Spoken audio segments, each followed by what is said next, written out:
लोग हमारी लाइफ में अपने बन के तो आते हैं, लेकिन वो हमें इतना ज़्यादा परेशान, इतना ज़्यादा दुख देते हैं, इतना ज़्यादा माइंडली डिस्टर्ब कर देते हैं कि हम अपने सोचने समझने की शक्ति जो है वो ख़त्म कर देते हैं।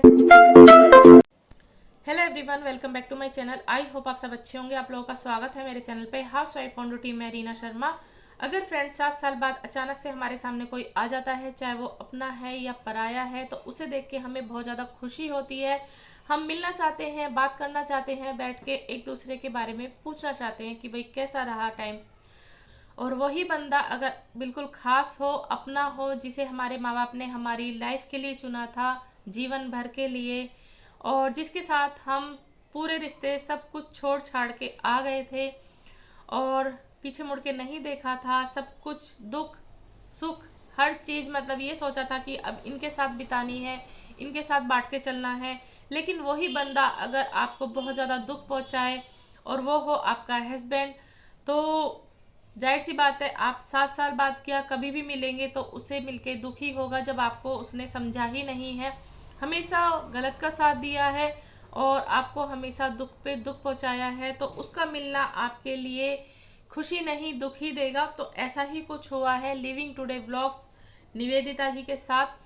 तो काफ़ी टाइम से अपने हस्बैंड से अलग थी, अपने एक छोटे से बच्चे को खुद ही पाल रही हैं और काफ़ी कुछ इनकी लाइफ में हुआ है और इन्होंने एक डिसीजन लिया अपने हस्बैंड से अलग होने का। तो ये अलग रह रही थी, लेकिन कुछ टाइम के लिए इंसान अलग इसलिए भी हो जाता है कि शायद अलग होके थोड़ी बहुत चीज़ें सुधर जाएं जो सुधरने वाली हैं, और फिर से जो है हमारी लाइफ पटरी पे आ जाए, एक दूसरे को समझें। लेकिन कई इंसान ऐसे होते हैं जो समझने की कोशिश ही नहीं करते हैं, वो सब कुछ छोड़ के आगे बढ़ जाते हैं, लेकिन दूसरा इंसान उसी के वेट में अपने आप को भी खराब करता है, अपनी हेल्थ को खराब करता है, अपनी लाइफ को खराब करता है, लेकिन फिर भी वेट करता रहता है कि चलो आज नहीं तो कल तक चीज़ें सही हो जाएंगी, और उसी वेट में वो ठहरा रहता है एक पानी की तरह, जबकि उसको बढ़ जाना चाहिए। ये देख, जो बंदा अभी तक नहीं सुधरा, जो बंदा अभी तक आपके बारे में बिल्कुल नहीं सोचता है, तो उसके बारे में आपको भी सोचना छोड़ देना चाहिए। एक ही लाइफ है, अपने लाइफ को अच्छे से जीना चाहिए, क्योंकि दूसरे के लिए अगर आप खराब करते हैं और वो बंदा आपकी कदर नहीं करता है, तो मेरा मानना यह है कि फिर आप अपनी लाइफ को खराब कर रहे हैं, जो कि ईश्वर का दिया हुआ वरदान है। क्योंकि बहुत सारे लोग ऐसे हैं, देखिए, जिनके पास हाथ नहीं है, जिनके पास पैर नहीं है, जिनके पास बहुत सारी कमियां हैं, लेकिन ईश्वर ने आपको बहुत अच्छे तरीके से बनाया है। तो इसलिए वो लोग भी अगर यही चीज़ सोच के बैठ जाएं और कुछ भी ना करें, आगे ही ना बढ़े कि भाई मेरे पास तो हाथ नहीं है, मेरे पास तो पैर नहीं है, तो वो कुछ नहीं कर सकते। लेकिन कुछ लोग ऐसे हैं, इतनी सारी कमियां होने के बावजूद अपनी लाइफ को बहुत अच्छा बना लेते हैं, ये सब चीज़ें भूल कर। तो जिनके पास सब कुछ है और कोई बंदा आपकी लाइफ में ऐसा आ गया है जो आपको सुख देने की बजाय दुख पे दुख दिए जा रहा है, तो मेरा मानना यह है कि उसको उसके हाल पे छोड़ दो और आगे बढ़ जाओ बहते पानी की तरह, क्योंकि इसी में सबका भलाई है। अगर आप उसके चक्कर में अपनी हेल्थ खराब करते हैं, तो ना तो आप अपने आप को सुख दे पाएंगे और ना ही आप अपने बच्चे के लिए कुछ कर पाएंगे। उससे बेटर है आगे बढ़ जाओ, क्योंकि जब आपकी हेल्थ खराब होगी, जिस बंदे ने अच्छे खासे हेल्थ में आपका साथ नहीं दिया और आप उसी की वजह से अपनी हेल्थ खराब कर रही हैं, सोच सोच के उसी के बारे में वेट कर करके, तो आप खुद सोचिए कि अगर आपकी हेल्थ खराब हो गई तो क्या बंदा साथ देने आएगा? बिल्कुल भी नहीं देने आएगा। तो उससे बेटर है आप अपने ऊपर फोकस कीजिए, अपने ऊपर ध्यान दीजिए। तो ये मुझे बहुत अच्छा लगा कि निवेदिता जी इस चीज़ को करती हैं, अपना बहुत ध्यान रखती हैं, अपने बेटे का बहुत अच्छे से पालन पोषण कर रही हैं और लाइफ को बहुत अच्छे से आगे पटरी पे लेके आ रही हैं खुद ही। तो मेहनत करनी पड़ती है, और मुझे बहुत अच्छा लगा कि इनके घर वाले जो हैं इनके पूरे सपोर्ट में हैं, इनकी जो सिस्टर हैं वो पूरे सपोर्ट में हैं, और अब तो इनकी यूट्यूब फैमिली भी बहुत बड़ी बन गई है। जिस लोगों ने इनको समझा है, जिन लोगों ने इनका साथ दिया है, इनकी प्रॉब्लम को समझा है, बहुत अच्छी बात है।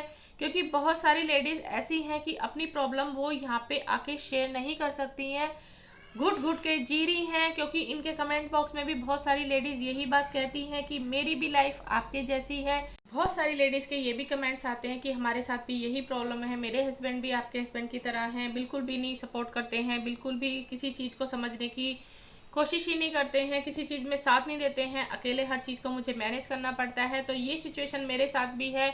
मैं इतने सालों से हर चीज़ अकेले मैनेज करती आई हूँ और एक मेरा एक खुशी का मोमेंट था। बहुत सारे कमेंट्स भी करती हूँ कि निवेदिता जी बिल्कुल आप ही की तरह मेरी भी लाइफ है और मुझे हर चीज़ अकेले ही फेस करके चलना पड़ता है, हर चीज़ में अकेले मैनेज करना पड़ता है।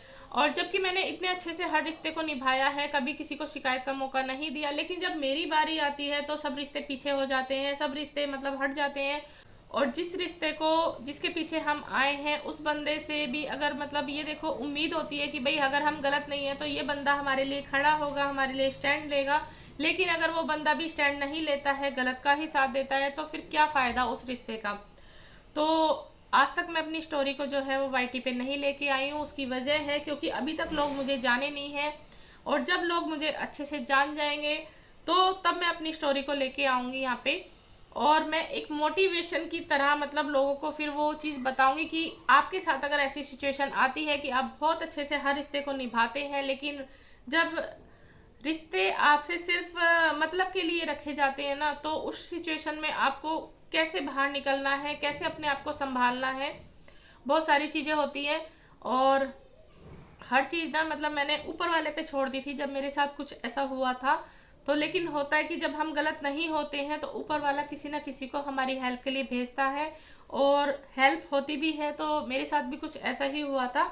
तो निवेदिता जी को मैं यहाँ पे यही कहूँगी, जो भी उन्होंने डिसीजन लिया है, जैसे वो 7 साल बाद अपने हस्बैंड से अचानक से मिली, खुशी होनी चाहिए थी मिलने के बाद, लेकिन उन्होंने कुछ ऐसा देखा, उन्होंने देखा कि मेरे हस्बैंड किसी और के साथ हैं, तो वो बर्दाश्त नहीं कर पाई।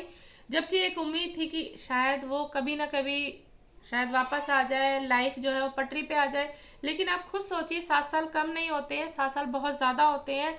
जिस लाइफ में उनको जीना चाहिए था, जिस लाइफ में इसका मतलब 7 साल में उनका बेटा काफ़ी छोटा होगा, वो मोमेंट वापस लौट के नहीं आ सकते। चाहे वो बंदा अब आके भी कह दे कि भाई चलिए हम अपनी लाइफ को फिर से पटरी पे लेके आते हैं, लेकिन वो सब चीज़ें वापस नहीं आ सकती। जो वक्त निकल गया है वो निकल गया है।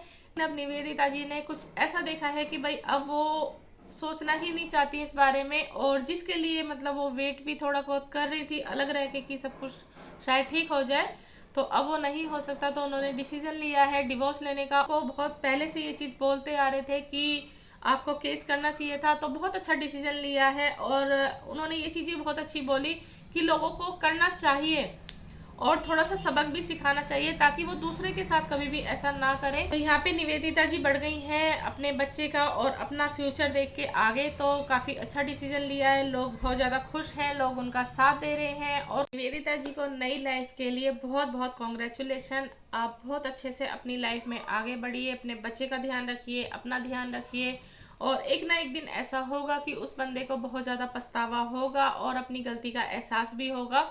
कभी तो ठोकर लगेगी कि अभी उसका टाइम अच्छा चल रहा है, टाइम के ऊपर होता है सब कुछ, कि टाइम कब किसका ख़राब हो जाए किसी को भी इस चीज़ का पता नहीं होता है।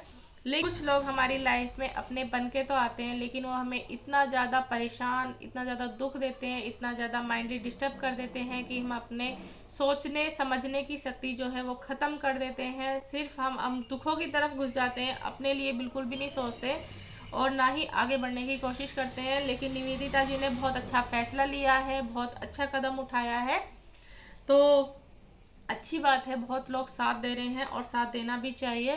तो चलिए फ्रेंड्स, मिलती हूँ मैं नेक्स्ट वीडियो में। अपना ध्यान रखिएगा, सुरक्षित रहिएगा, और मेरी बातें सही लगी हो तो प्लीज़ वीडियो को लाइक एंड सब्सक्राइब ज़रूर कर दीजिएगा अगर मेरे चैनल पे नए हैं, और ऐसे ही हमारा भी साथ देते रहिए ताकि मैं भी अपनी स्टोरी ज़रूर लेके आऊँ वाईटी पे और लोगों को थोड़ा सा इंस्पायर कर पाऊँ। तो मिलती हूँ मैं नेक्स्ट वीडियो में।